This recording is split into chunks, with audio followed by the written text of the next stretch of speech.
বন্ধুরা নমস্কার, আমি ডাক্তার জয়ন্ত বাইন, প্লাস্টিক এবং কসমেটিক সার্জন এবং একজন অ্যান্ড্রোলজিস্ট আমি।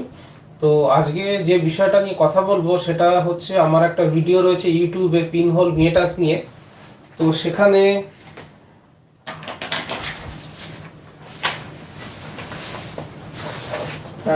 আমি দেখতে পাচ্ছি, আমি প্রিন্ট আউট নিয়ে নিয়েছি সুবিধার জন্য, যাতে আমার সুবিধে হয়।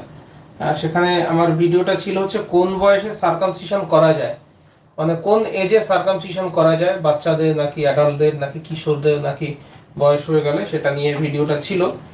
সেখানে মিস রিপা, MISRIPA বলে একজন ভদ্রমহিলাই, আমি বুঝতে পারছি। তো উনি লিখেছেন যে স্যার, আমার বাচ্চার বয়স 2 বছর 7 মাস। তার সমস্যা হলো তার পেনিসের মুখের ছিদ্র খুব ছোট, প্রস্রাব করলে ফুলে ওঠে, এখন ভিতরে ইনফেকশন হয়ে গেছে, এখন আমার কি করা উচিত? প্রশ্নটা আমি আরেকবার পড়ছি।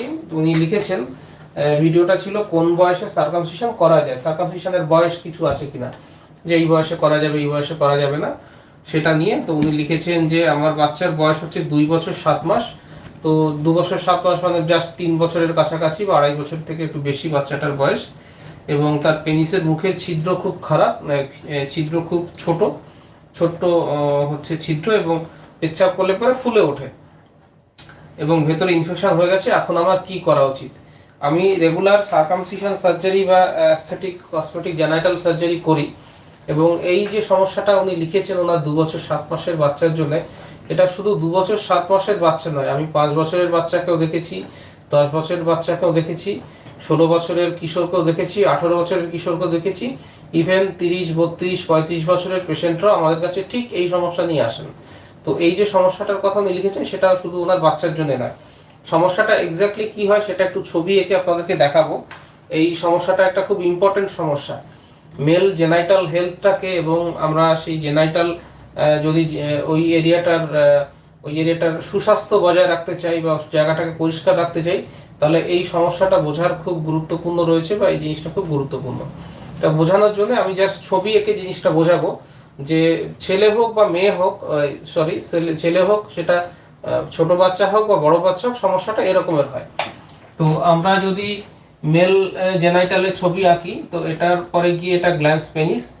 তো এটা হচ্ছে গ্ল্যান্স পেনিসের অংশ, এর উপর একটা কাভারিং থাকে, এটা পরে একটা কাভারিং থাকে, যে কাভারিংটা সামনে অবধি চলে যায়, ভেতরে স্কিনটা ফোল্ড হয়ে এসে এখানটা যুক্ত হচ্ছে, আবার নিচের দিক থেকে স্কিনটা সামনের দিকে ফোল্ড হয়ে গিয়ে এরকম এসে নিচের দিকে এখানে যুক্ত হচ্ছে। এটা পেনিসের যে শ্যাফট অফ পেনিস রয়েছে, এইখানে একটা ছিদ্র থাকে, এবং এই প্রিপ্রিউসে এখানে একটা ছিদ্র থাকে। তো এইটা যদি হয়, এটাকে আমরা প্রিপ্রিউসাল স্কিন বলবো। এটা হচ্ছে চামড়া, এটা হচ্ছে চামড়া।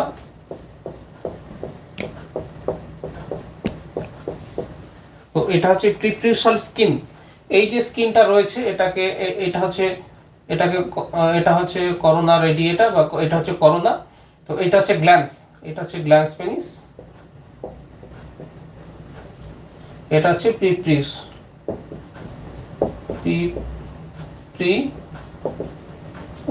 এটা প্রিপ্রিউস। তো যেটা হচ্ছে, এই যে প্রিপ্রিউসাল স্কিনটা রয়েছে, এই স্কিনের মুখের এই অংশটা যদি ইলাস্টিক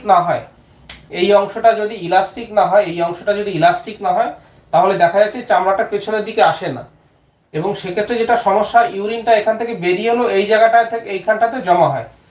কি হয়, ইউরিন যখন হচ্ছে, ইউরিন হওয়ার সময় এই জায়গাটা এরকম ফুলে ওঠে, এবং অনেকক্ষণ ধরে তাকে ইউরিন করতে হয়। যার এই সমস্যাটা হয়, ইউরিনেশনের সময় এই জায়গাটা কিন্তু এরকম ফুলে উঠবে, এই জায়গাটা এরকম বাবলসের মতো এরকম ফুলে ওঠে, এবং এইখান দিয়ে ইউরিনটা বেরিয়ে আসে, আবার যখন ইউরিনটা বেরিয়ে যায় তখন এই বাবলসটা বেরিয়ে যায় বা ছোট হয়ে যায়। তো এইটাই হচ্ছে সমস্যা। এই সমস্যাটা যিনি লিখেছেন আমাকে, ওনার ক্ষেত্রে কিন্তু এই সমস্যাটা হচ্ছে যে পেচ্ছাপ করার সময় এই জায়গাটাতে ফুলে উঠছে, পুরো এরিয়াটা ফুলে উঠছে, একটা বেলুনের মতো লাগছে, এবং ইউরিনটা পিচকিরির মতো বেরোচ্ছে, অনেক সময় সরু ছিদ্রর মতো হয়ে বেরোয়। এবং আমরা যদি খুব কাছ থেকে জিনিসটাকে দেখি, তাহলে দেখবো যে এই চামড়াটা সাদাটে টাইপের হয়ে গেছে, এখানে সাদা সাদা টাইপের হয়ে গেছে, এবং এই জায়গাটা ইলাস্টিক নয়, একেবারে ইলাস্টিক নয়। তো এটাকে কিন্তু পিনহোল মিয়েটাস বলে, খুব সূক্ষ্ম ছিদ্র, পিনহোল মিয়েটাস আমরা এই সমস্যাটাকে বলছি। এই পিনহোল মিয়েটাসটা কিন্তু বাচ্চাদের হতে পারে, কম বয়সী বাচ্চা, 2-2.5 বছরের বাচ্চা বা তার থেকে ছোট বাচ্চারাও হতে পারে, তার থেকে বড় যারা কিশোর রয়েছে তাদের হতে পারে, যারা যুবক হয়েছে তাদেরও কিন্তু হতে পারে। তবে এই যে গ্রুপেই এই সমস্যাটা হোক না কেন, ডেফিনেটলি এই সমস্যাটার সমাধান দরকার বা এটা চিকিৎসা দরকার। এটা চিকিৎসা কি কারণে দরকার, এর পেছনে 3খানা কারণ রয়েছে। একটা হচ্ছে এই যে ইউরিনটা জমছে, এই ইউরিনটা কিন্তু ব্যাক প্রেসার হয়, আস্তে আস্তে ব্যাক প্রেসার হয়ে এটা কিন্তু আপ টু ইউরিনারি ব্লাডার অবধি পৌঁছে যেতে পারে। ব্যাক প্রেসারটা ইউরিনারি ব্লাডার যেটা থাকে সেটা অবধি পৌঁছে যেতে পারে। তো এইটা একটা ব্যাক প্রেসারের সমস্যা গেল। 2 নম্বর হচ্ছে এই জায়গাটাতে যখন সে যুবক হবে বা কিশোর হবে, এইখান থেকে স্মেগমা বেরোয়। এই স্মেগমা গুলো ভেতরে জমে যাচ্ছে, স্মেগমা গুলো ভেতরে জমে গিয়ে ক্রনিক ইনফেকশন করে। এই স্মেগমা কিন্তু বাচ্চাদেরও হয়, বাচ্চাদের পরিমাণে কম হয়, বড়দের পরিমাণে বেশি হয়। যেমন এই ভদ্রমহিলা লিখেছেন যে তার বাচ্চার ভেতরে ইনফেকশন হচ্ছে, এইটা একটা কারণ। তো এই যে স্মেগমা জমে গিয়ে হাইজিনিক যে সমস্যাটা হচ্ছে, তাহলে 1 নম্বর সমস্যা হচ্ছে ব্যাক প্রেসার। ব্যাক প্রেসার 2 নম্বর হচ্ছে স্মেগমা, স্মেগমা থেকে ইনফেকশন হচ্ছে।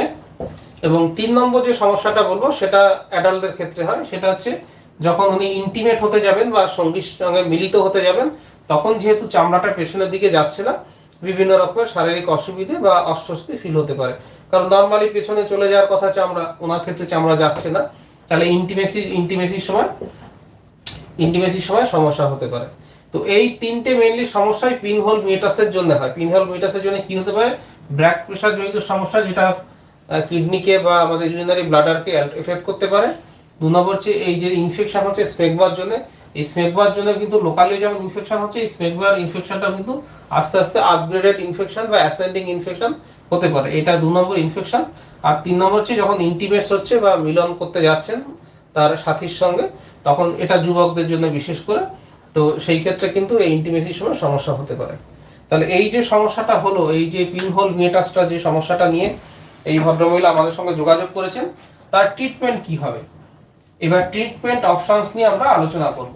ট্রিটমেন্ট অপশনস নিয়ে যদি আমরা আলোচনা করি, তাহলে যে জিনিসটা আমাদের মাথায় আসবে সেটা হচ্ছে ট্রিটমেন্ট কার করছি আমরা। ট্রিটমেন্ট করার আগে পেশেন্টকে দেখবো আমরা খুব ভালোভাবে। যে কোনো সার্জন, আপনি যে কোনো জেনারেল সার্জন বা প্লাস্টিক সার্জন বা ইউরো সার্জনের কাছে যেতে পারেন, উনি আপনাকে এক্সামিনেশন করবেন, আপনাকে বা আপনার বাচ্চাকে বা যার সমস্যাটা হয়েছে তাকে এক্সামিনেশন করবেন।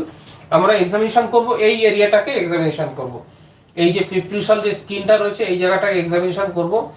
যদি দেখা যায় এই জায়গাটাতে স্ক্লেরোসিস হয়নি বা স্কারিং হয়নি, তাহলে ট্রিটমেন্ট একরকম হবে। আর এই জায়গায় যদি স্ক্লেরোসিস বা স্কারিং হয়ে গিয়ে থাকে, তাহলে ট্রিটমেন্ট অন্যরকম হবে। বিশেষ করে যারা বাচ্চা আছে, খুব ছোট বাচ্চা, যেমন ওনার বাচ্চার ক্ষেত্রে তার বয়স বলছে 2 বছর 7 মাস, এই বয়সের বাচ্চাদের ক্ষেত্রে আমরা দেখব যদি সামনে জায়গা যে ফুটোটা রয়েছে, যে ছিদ্রটা, সেটার আশেপাশে যদি সাদা সাদা সাদা সাদা স্কারিং না হয়ে গিয়ে থাকে, যদি স্কারিং না থাকে,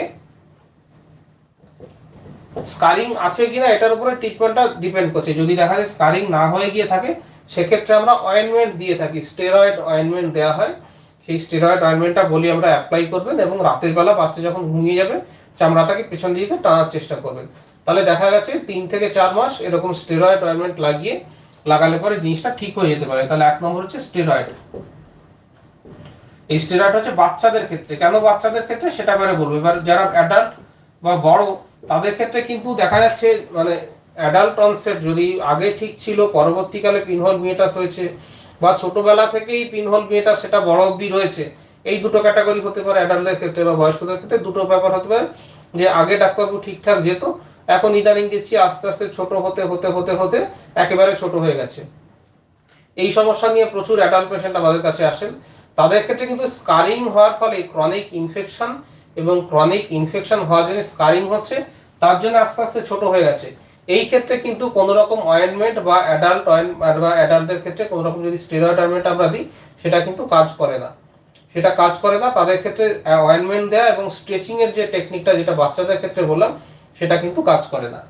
তো আর হচ্ছে আমরা যদি দেখি যে এরকম অ্যাডাল্টের ক্ষেত্রেও স্কারিং রয়েছে, বাচ্চাদের ক্ষেত্রেও কিন্তু এই অয়েনমেন্ট থেরাপিটা কাজ করবে না। সুতরাং যদি স্কারিং না থাকে বিশেষত বাচ্চাদের জন্য, তাহলে আমরা স্টেরয়েড অয়েনমেন্ট দেবো।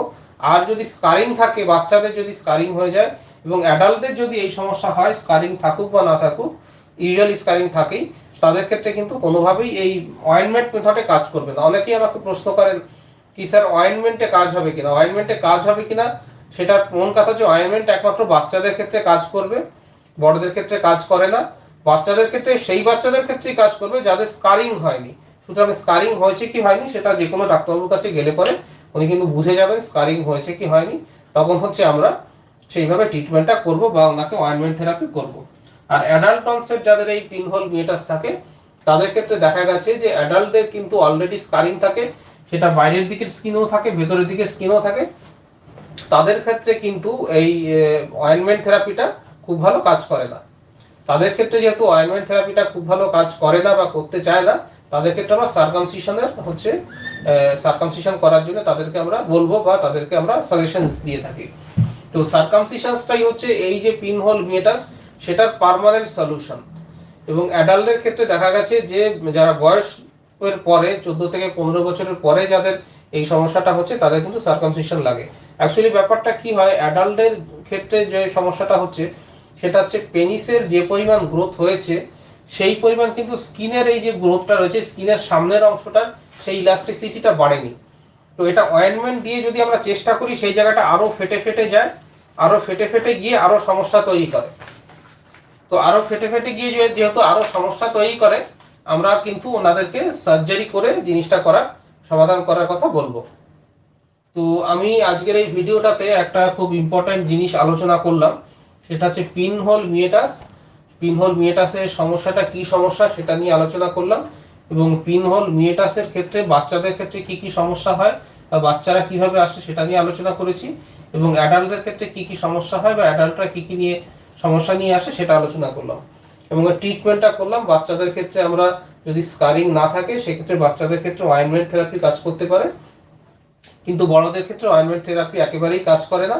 এদের ক্ষেত্রে কিন্তু বয়সজনিত কারণে যখন বা বয়স্ক পেশেন্টরা বা আফটার 12 ইয়ার্স এর পরে যখন বাচ্চারা আসছে এই সমস্যা নিয়ে বা যুবকরা যখন এই সমস্যা নিয়ে আসছে, তখন কিন্তু আমরা হচ্ছে এই এই এই হচ্ছে সার্জিক্যাল ওয়েতে যাব এবং হচ্ছে আমরা তার ট্রিটমেন্টের সমাধান করব। তো এই ভিডিওটা নিয়ে আমরা আলোচনা করলাম। আপনারা ভিডিওটা নিয়ে যদি কিছু অস্পষ্টতা থাকে বা কোনো জায়গায় বুঝতে না পারেন অবশ্যই কমেন্ট বক্সে এসে কমেন্ট করবেন, আমি উত্তর দিয়ে দেবো। তাছাড়া পিনহোল মিয়েটাসের কিভাবে ট্রিটমেন্ট করা হয়, কিভাবে সার্কামসিশন করা হয় সেগুলো নিয়ে আমার ভিডিও দেওয়া রয়েছে ইউটিউব চ্যানেলে, অবশ্যই ভিডিওগুলো দেখে নেবেন। কোনো কনফিউশন থাকলে যোগাযোগ করবেন। ভিডিওটা ভালো লাগলে লাইক করবেন, শেয়ার করবেন, অবশ্যই কমেন্ট করবেন। ভিডিওটা দেখার জন্য ধন্যবাদ, নমস্কার।